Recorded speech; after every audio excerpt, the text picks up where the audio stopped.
இப்போ ஊழியர்கள்லாம் ஒரு காரியம் நடக்கணும்னா கலெக்டரை போய் பார்க்கலாமா, இல்லைன்னா சிறுத்தை விடுதலை, இல்லைன்னா அந்த பாதி சூரியன், இல்லை என்றால் புதுசா வந்திருக்கிற அரா விசில் பாப்பமா.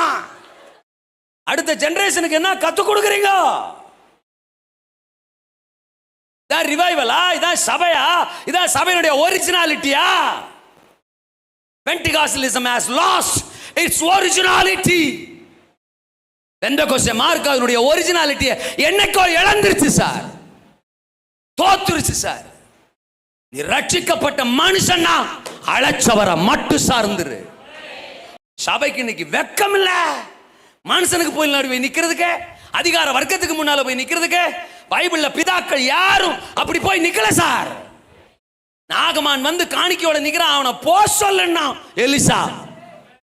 ஆபிரகாம் யுத்தத்துக்கு போயிட்டு ஜெயத்தோட வந்தப்போ அந்த சோதோமின் ராஜா இவனை ஆசீர்வதிக்கிறதுக்கு என்னென்னமோ பொருட்களை கொடுக்க வந்தானா, அதை நீயே வச்சுக்க. என்ன ஆசீர்வதிக்கிறவர் கர்த்தர். இருக்கீங்களா? நான் நிறுத்தின பொற்சிலையை வணங்கினா உனக்கு உசுறு, இல்லனா அக்கினி சூளைக்குள்ள 7 மடங்கு சூடாக்கி போடா கோமாளி. நாங்கள் அவரைத்தான் ஆராதிப்போம், ஆமென். அவரைத்தான் சார்ந்திருப்போம், ஆமென். அவர்தான் எங்களுக்கு ஜீவன், ஆமென். செத்தாலும் அவரை தான் நம்புவோம், ஆமென். நாங்கள் ஆராதிக்கிற தேவன் எங்களை தப்புவிக்க வல்லவர். ராஜாவாகிய உமது கைக்கும் எரிகிற அக்கினி சூளைக்கும் அவர் எங்களை விடுவிப்பார். விடுவியாமல் போனாலும் that's what the real man of God. சொத்துக்காக நாங்க இயேசுவை தேடுற கூட்டம் இல்ல, இயேசுவுக்காக இயேசுவை தேடுற கூட்டம். எங்களுக்கு ஏதோ ஒன்று கிடைக்கும் அப்படிங்கிறதுக்காக இயேசுவை தேடுற கூட்டம் இல்ல. என் ராஜாவுக்காக எதையாகிலும் ஒன்றை கொடுக்கலாமா, எதையாகிலும் ஒன்றை இழக்கலாமா என்று எங்கள் ராஜாவை தேடுகிற கூட்டம். அவர்தான் எங்கள் நம்பிக்கை, ஆமென்.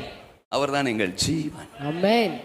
அவர்தான் சுவாசம், அவர்தான் எதிர்காலம், அவர்தான் எல்லாம்.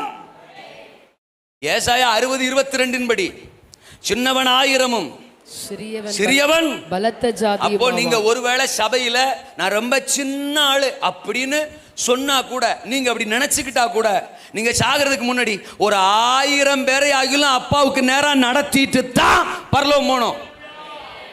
அதுதான் உங்களை குறிச்ச தேவனுடைய திட்டம். காரியம் வாய்க்கும், உங்கள் பயணம் வாய்க்கும். அவரை சார்ந்து நில்லுங்க.